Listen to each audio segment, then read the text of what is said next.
you know, when we massage in a prone position, starting on the back, everything we do is starting over top of the sheets. Now, rarely in a relaxation massage or a Swedish massage will you just start on the arm. Typically, you will start with them face down or maybe even on the legs. So what that means is your hands are already going to be covered in oil.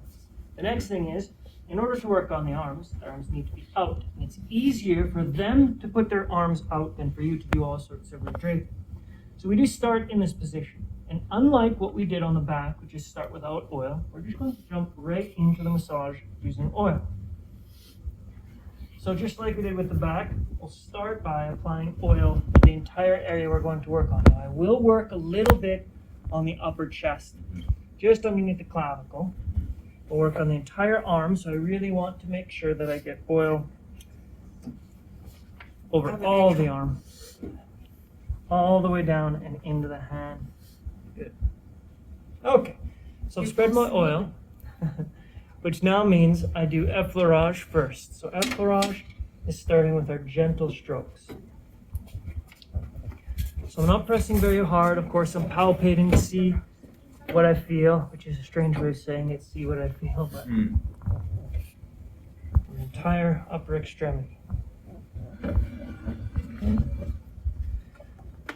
So the first thing I'm going to do, easier, is I'm going to be working on Be careful.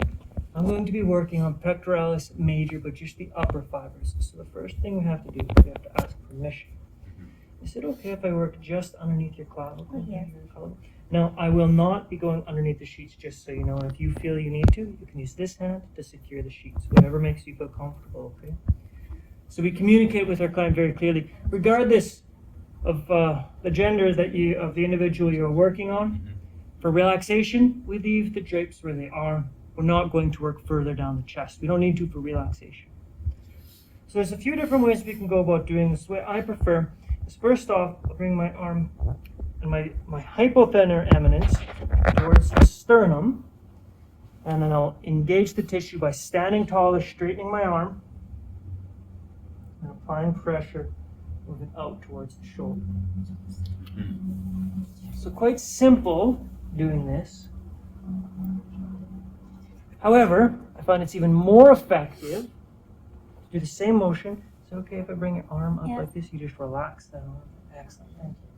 So I'll grip onto the wrist loosely. I'm not squeezing. I'll do the same thing. I'll engage that tissue, get myself up, and then I'll just let that shoulder drop. As I cross over the axilla and lighten up my pressure, move into the bicep. I just move into the arm. Come back. Let that arm relax again. Good. Engage. Pec, you're okay? Good. My hand goes down, I apply pressure, and I just let the weight of my body sink in. As I go over top of the axilla, I lighten up a little bit, and you see how I just let this arm slowly go into external rotation.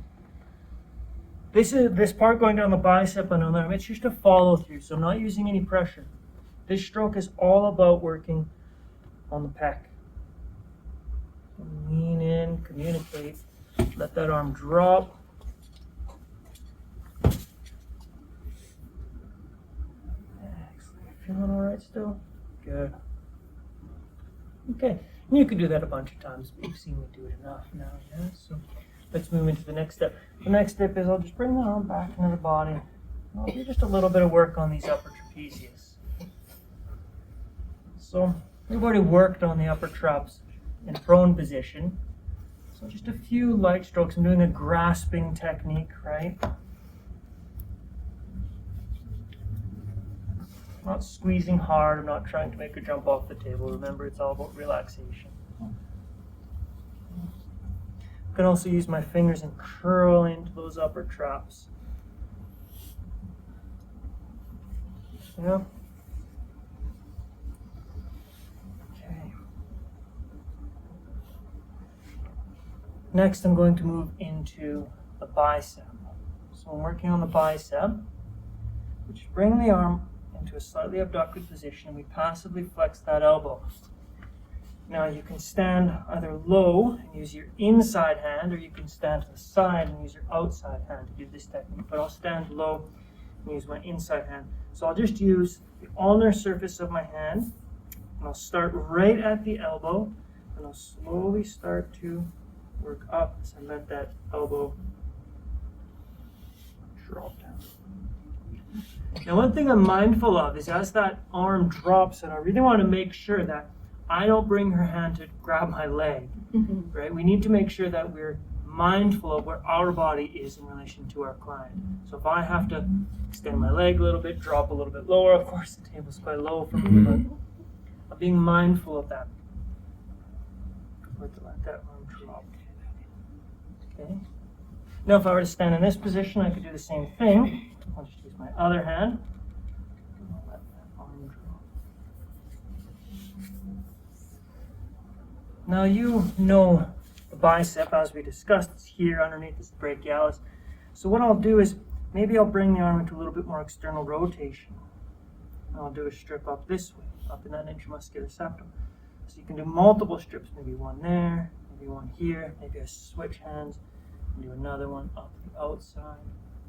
So it's not just a long, big belly of the bicep. We want to cover the entirety of it. But the main idea behind the strip is we go proximal, or so we go distal to proximal. We don't want to go the other way. It's not nearly as comfortable. Okay. Just let that drop. For the bicep and tricep. We'll do the tricep next. And what's important is the order. You don't have to go pec, bicep, you don't have to do it in this order. You could do any order that makes sense to you. So for the tricep then, just relax your arm into my hand. And I can do pickups, right? So pickup is essentially, if I do it on the bicep, I just grip, and release. And I can do it on the tricep in this position. Now, I find that working on the tricep in this supine position, it's not as effective as in a prone position. Pickup. Because that phone position, you can just like. Yeah, exactly. You could do the same thing that we just did. Bicep. Another way that we can do this is I'll come to the head of the table. I can just get a firm grip on the form. It doesn't matter which hand you use. And then from here, I can move down the tricep and do longer strokes.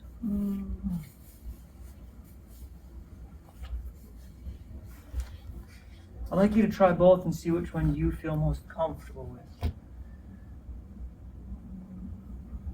And then that takes us to the forearm, flexors on this side and the extensors on this side. So we'll start with the extensors. So with the extensors, just bring that arm into an abducted position like that. Because if the arm is right beside the body, it kind of wants to roll a little bit and it's not as comfortable. So just bring the arm out like that in that position. Sitting like this. Makes sense, yeah? Okay. Now this hand is just going to be here for support, okay? Because otherwise, as I push up, the whole arm will go up like this, and the shoulder will elevate. So this hand is just here for support. Now within the forearm, we always start distal and go proximal. If I were to do it the other way, we're going to push a bunch of fluid into the hand, and it's just uncomfortable. So in this position, I use the palm of my hand. I could use my fingers, but I prefer the palm of my hand. I start at the wrist. Once I'm in proper position, I use my body weight. I just get up on top. Hand, and nice and slow. Now once I get about halfway, I usually lighten up my pressure a little bit because remember, it's the belly of these muscles that can be quite painful. Are you doing okay, Shash? Fine. Paying attention to what I feel, and I feel some tightness. Yeah, just using the palm of my hand right here. As I get towards that lateral epicondyle, I can slow down and play with the pressure. Still okay?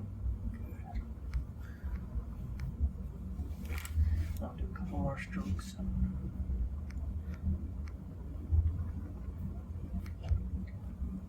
You get the idea of that, right? Nice and slow, take it easy. If they find there's any pain, if they find it's painful, just lighten up your pressure a little bit, right? One thing I would like you to work on today is your transitions. What I mean is I just did a couple strokes. Now I want to work on the flexors. So what you might do is like your strokes and then you hand over, but instead do it nice and smooth and do a couple transition strokes as we bring the arm into a different position and start to work on the flexors, right? So try and move from one region to another, nice and fluid and smooth. Now, unfortunately, this isn't going to be too fluid because what I need you to do, please, is move over on the table. Move this way. Yeah, just like that. Now, the reason I want her to move over is because I am going to be working on those flexors, and it's easiest in this position. So I do not push proximal to distal. So that means I need to switch my position, come to the head of the table. So in this position at the head of the table, I can support the hand or the forearm to make sure that I don't push the arm down. And we do the same thing. We just engage the tissue right by that wrist. I'm just using the palm of my hand. Once I've engaged into that tissue, I get my body weight in and just slowly push towards that normal. Okay? Yeah.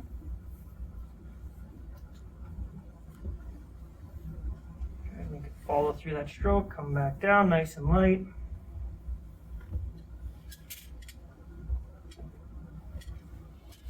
Pretty simple, hey? Then what I can do is as I transition, one technique I really like is I'll lift the arm up like this, and I'll just curl my thumb and fingers in, not my fingernails, just my fingertips. And I'll just stroke, turn the arm from pronation into supination. Now I know I'm going proximal to distal, but they're not broad strokes. I'm just using my fingertips. Or you put the pressure on your thumb or On my thumb and a little bit on my fingers. Oh. And then if I want to go in the other direction, I just push that elbow into the table.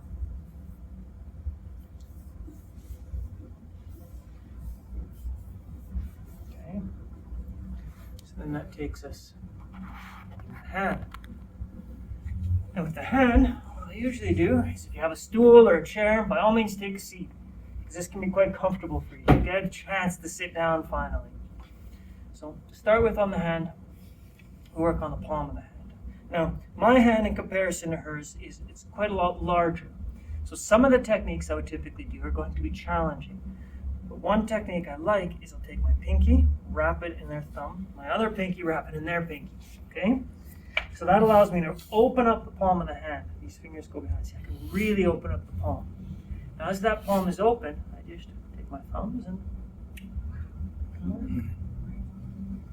can pull. I can work very specifically on a thinner muscle. Okay, good. So in this position, we can stretch out that palm very easily. But on top of that, sometimes I will just pick a muscle. Maybe it's the flexor pollicis, and I'll just do little circles. You can use your finger too. I'll come into this hypothenor, same thing. Going quite quick, but you can spend a long time doing this. Yeah, it feels good. You feel good? Yeah. Now we've got all those intrinsic muscles, right? So the same thing, I can use a finger or my thumbs or even a tool if you want, and I'll just do muscle stripping, do some kneading on the palm of the hand. I like to finish with some traction on the fingers, so I'll just pull that thumb. Do a little wiggle near the end.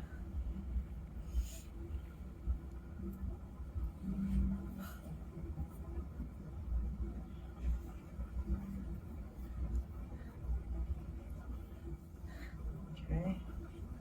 The last thing I like to do is I'll just grab onto the hand, do some traction, just a nice long pull, and firm grip, but not squeezing hard. I just gently pull up the forearm into the hand, squeeze, do some traction, relax. How do you feel? Good. It's good. It's good. And then I move around to the other side and do the other arm. So that demonstration was quite quick. You could spend in a typical full body, the entire arm, might be 5 minutes, maybe 10. But some people might say, I want you to spend half an hour on each arm, please. So it was a very quick demonstration, and if you run out of things to do it again. Come back up, do the whole thing. It doesn't matter if you do that whole routine 2 or 3 times. Right? Sound okay? All right, let's give it a try. Thanks, Sean.